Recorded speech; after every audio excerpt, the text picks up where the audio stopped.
Chapter 1, Camlann. Overhead, the mass of spitting, hissing, and then a writhing of flame. Not just the head of a dragon now. Arthur did not look upon just his own namesake, but a whole beast. Lancelot paused in his self-defense, pushed back as he had been towards the hedgerows, Caerloy deep below them all as the Say fought for power and dominance and the Britons fought for their very existence against Morgana.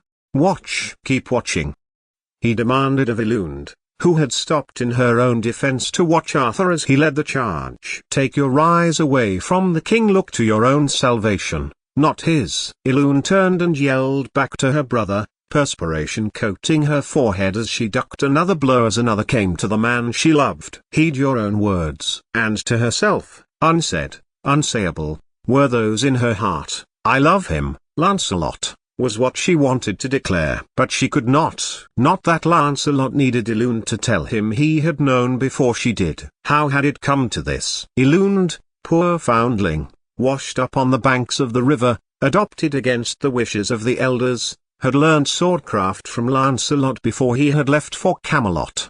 Disown her, expel her from the village, had come the cry. But the farmer and his wife who had kept her alive, had taken her in, had raised Elund, had refused. And no good will come of keeping a Saxon foundling. This scornful plea to see reason had too been ignored, and Elund had picked up Lancelot's sword one day to fend off an attack from two sons of the elders, liking the feel in her hands, the power of defense. Not that she could raise it. Lancelot had been angry that she had blunted the point by dragging it in the dirt. Elund was not dragging her sword now. Now she was holding her own against people beside whom she had grown up, Britons, those who would not put aside the old ways.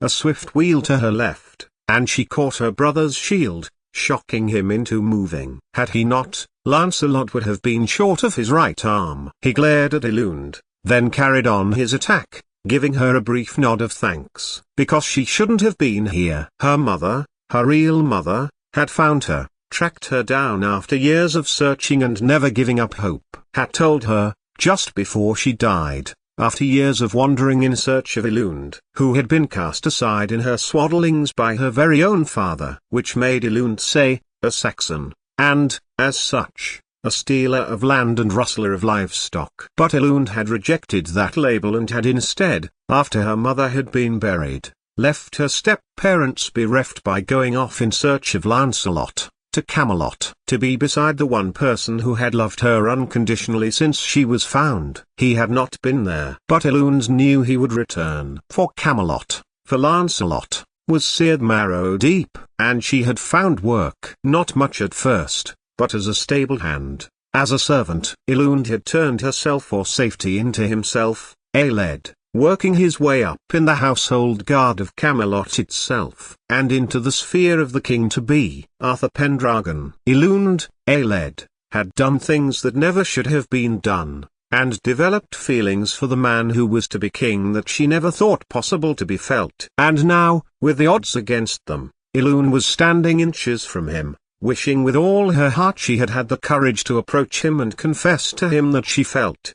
Mordred. Was it true? Could it really be him, who Elund had defeated, come back from the dead, to take his revenge on Arthur? Elund turned, as Lancelot stepped beside her. Had she not the battle mantle about her emotions, she might appreciate more what her big brother had done, had been doing since the start of the battle, high up on the ground overlooking the river Haefren, covering Elund, anticipating that she would turn to Arthur.